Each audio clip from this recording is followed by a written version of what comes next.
So Warhammer 40K's biggest tournament has just been won by the Blood Angels. Let's talk about the Las Vegas Open and the list that took it down.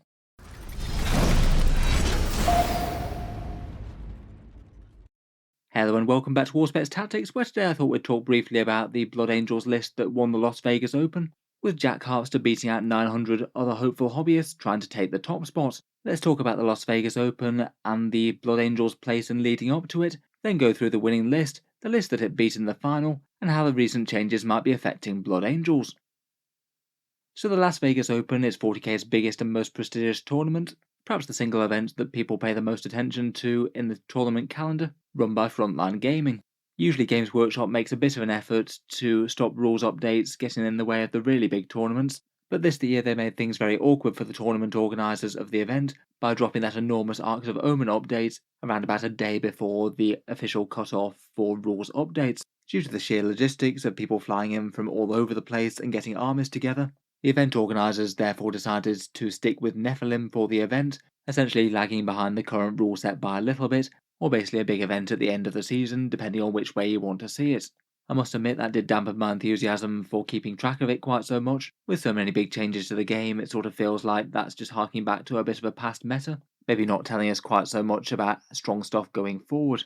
However though, despite all the armies that did get nerfed, things like Demon Flamers, Harlequins and Tyranids in particular, it was quite cool to see the two duking out for the top spot with Blood Angels and Orks, both armies where most of their units survived pretty much intact and in a few ways got better.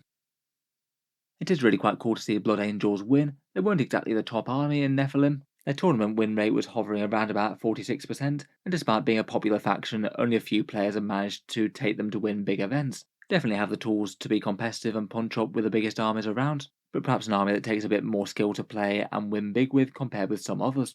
In the Nephilim meta, Blood Angels list did have a bit of convergence, I think. They were usually built around a battalion, led by either Dante or a chapter master for some big rerolls, plus usually a Sanguinary Priest and Ancient with jump packs, then usually 3 big squads of Sanguinary Guard, some troops often including some Phobos, and then maybe some Death Company or Melter Fire support. A lot of the elements are very present in this list here today, this list perhaps going a bit heavier on the Death Company than most. It is kind of interesting that the list has received a fair few buffs since the Arks of Omen update, and we'll cover those after. Getting into the army itself though, the army run by Jack Harpster, who used it to take first at this 900 plus player event, was interestingly organised around a battalion and also taking an auxiliary support detachment, choosing to spend 2 command points to allow him to bring a Sanguinary Ancient along with 3 units of Sanguinary Guard and 3 of Death Company. The list is led by a few of the usual suspects from the Blood Angels character lineup.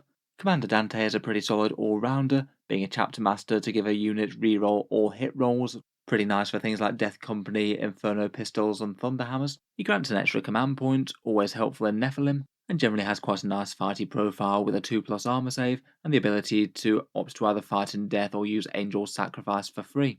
There's then Chaplain Lamates to support the Death Company. He's a jump chaplain with an AP -2 Crozius, and allows the Death Company a bit of a boost getting into combat, re-rolling their charges, and casting 2 litanies that can affect Death Company. The 2 is opted for are Catechism of Fire, which is the +1 to wound in close combat, and also the Mantra of Strength to help his own melee, plus of course the standard Litany of Hate for re-roll hits in combat. The Sanguinary Priest with Jump Pack takes the Teeth of Terror to make them a pretty scary combat threat as well. The Priest allows you to get the option of reviving models from the dead for a command point, plus throw 1 unit into the Assault Doctrine each turn, extra AP and the extra attack for being Blood Angels. It's also got the very popular Soul Warden trait, that's the one that gives you an aura of a 5+ save against mortal wounds, one of the things that cuts through elite Blood Angels infantry pretty efficiently. Finally rounding out the cast of characters in the elite section, there's the Sanguinary Ancient. He's got Rites of War to allow an aura of Obsec for those jumpers moving up. He can give 1 unit a melee boost by giving them a +1 to their hit roll each turn, but perhaps the most important reason to bring him is that Wrath of Baal relic. That's the relic that gives nearby units a +2 inch to move with their jump packs, meaning that you get a very long threat range with things like the Sanguinary Guard, moving 14 inches, and then charging with a +1 to charge from the Blood Angels chapter tactic. Then the actual squads that this cast of characters are supporting are these, quite a simple loadout to be honest. In the troop section there's 3 units of 5 infiltrators. They're paying the premium for the big 12 inches to deny deep strike aura. They could set up on midfield objectives and get to work on raising banners early, and with 3 units of them you could certainly do some pretty big plays with them if you really needed to. If you tried to max out their deep strike denial bubble in the way that you set them up, then you could potentially zone out some massive sections of the board from that kind of thing. Really not very helpful for the Genestealer cult or the Chaos Demons if you happen to run into them. I feel like they're only going to get taken more in Arks of Omen now they've got so much cheaper. Next up, as the primary damage dealers of just about every single Blood Angels army list, we've got 3 units of 7 Sanguinary Guard. They're all armed with Onkarmin swords and the Angelus bolt guns, and massively efficient units to the extent where they've been carrying the entire Blood Angels codex for some time. The 2+ armor save is absolutely excellent with Armor of Contempt, which was in play in this event. They deal massive melee damage with easy buffs, including a +1 to hit when you're near the Warlord, get a -1 to hit in close combat, and get a very nice 6-inch heroic intervention stratagem, which is really nice for protecting objectives.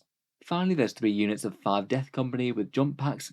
One squad is a full Hammer Time unit with 4 Thunderhammers in the squad, and then the other 2 squads are a bit more mixed role, 2 Power Fists and 3 Power Swords, and also throwing in 5 Inferno Pistols, meaning that these guys actually pose a very serious threat in the shooting phase. I feel like they'd be quite a fun unit to use the full Chapter Master rerolls from Dante.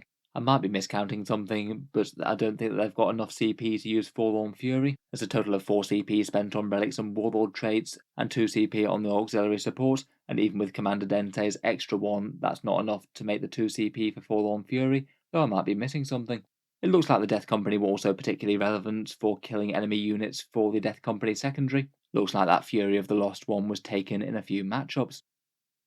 In general, it looked from the streams like the usual plan was just to castle all the army out of line of sight in some big terrain early on. The event did use player-placed terrain. It looks like in the last couple of games the secondaries taken were shock tactics, the one where you take the objectives that your opponent held, Fury of the Lost where you kill things with Death Company, and raise the banners which you could get started early with the infiltrators, I guess. But it looked like quite a lot of the matchups were won pretty handily just on the raw damage and defense game, where the finer points of secondaries didn't matter too much. In terms of the armies defeated on the way to victory, Orcs were beaten in the final, Harlequins in the semi-final, and Tau in the quarters, and the ones before that in reverse order were Orcs, Necrons, Votan, Demons, Chaos Knights, and more Necrons in the first round. From the scoring, it looked like the 5th round Necrons matchup probably had the closest game. From Best Coast pairings, it looked like there was only 1 point in that one. In any case, very cool to see Blood Angels take down a tournament quite this big, and a big hats off to the chap who did it. Just for interest, here's the Orcs list that took second, a Goths list run by Sean Naden, and really quite a different flavour one to quite a lot of the other competitive Orcs lists I've seen. No Squighog boys or kill rigs in this one, it seems to mainly be about knobs and battle wagons. The list is led by Boss Zagstrug, a war boss in mega armour who's a Trock boys that seems to shunt himself forward a long way alongside a squad of 8 knobs, a tool up war boss on Warbag and knob on Smasher Squig with some relics and warlord traits, 4 Gretchen to do all the secondary objectives you might need, and then a bunch of other small unit threats running around all over the place and perhaps jumping out the battle wagons, commandos, mega knobs, regular knobs with power claws, 2 units of warbikes, 2 units of storm boys, a unit of looters with the def guns, and then to transport a few of the more high value things, 2 battle wagons and a truck with some squig hide tyres. I guess the truck is probably the delivery mechanism for the war boss and the truck boys. They could be going an awful long way in one turn. Really cool to see Orcs doing quite so well as well. This is again a list that maybe isn't going to be losing too much going into Arks of Omen. In general, Orcs got a fair bit of decent buffs. Finally, seeing as all these lists were for Nephilim meta, I thought it might just be interesting to talk about a few of the changes to Blood Angels since Arks of Omen has come out. For the most part, I'd argue it's positive news, but I maybe feel that for a fair few of the units in this list, it might be a bit of a side grade. I know I've mentioned the Armour of Contempt change quite a bit on the channel, but in particular for the Sanguinary Guard, Death Company and Infiltrators, none of which have invul saves, it really is a very big change indeed, and overall the list would be a lot less survivable, perhaps a bit more reliant on playing cagey with terrain before he can deal a knockout blow. I'd say the only other big downside is that Fury of the Lost, the secondary that was used in the last couple of games, seems to have been gone altogether. Though perhaps it's not the biggest deal in the world, with the other Space Marine secondaries getting a bit of an improvement, particularly Oaths of Moment. Otherwise though, if you ran these same models again, you'd be able to take a few more of them. The list has overall got cheaper, particularly the Death Company and the Infiltrators. It saved around about 110 points overall, and the Infiltrators will be able to take a free Helix Adept as well. Otherwise, you'd be able to pick up a bit of free gear on the Sanguinary Guard, maybe some Power Fists if you wanted a little bit more high strength attacks in there, and Inferno Pistols throughout if you wanted them. The troops would get that sticky objectives rule, and the detachment slots would make army construction a fair bit better, You could avoid paying the 2 CP to put the Ancient into the auxiliary support, and if you wanted to, you wouldn't necessarily have to run all 3 units of those troops. You could save some more points for some more damage dealers. Overall though, I'd say it's pretty encouraging stuff for the Blood Angels. While they weren't exactly one of the most standout armies of Nephilim, the fact that they can take down the biggest tournament in the world says something, and particularly as they've got a bunch of improvements since then that will help them out. So anyway, let me know what you think of the list, and feel free to let me know any other bits that I might have missed about it. Obviously, as I'm not the person who's played or run it, I'll be missing a whole bunch of the subtleties.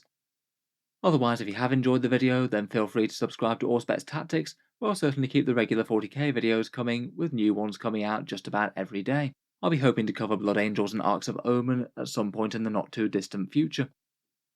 Otherwise, if you have been enjoying all the videos on the channel, I would just like to mention that Auspex Tactics does have a Patreon page as well. You can find that links down in the video description if you'd like to help support. Channel patrons do get a fair few advantages, including seeing certain videos early each month, regular votes to see what sort of things come next on the channel, and automatic entry into the regular prize giveaways with a chance to win some really big model kits each month. If any of that sounds good to you, or you'd just like to help support, the link is down in the video description. In any case, a massive thank you for listening, and I'll hope to see you guys next time.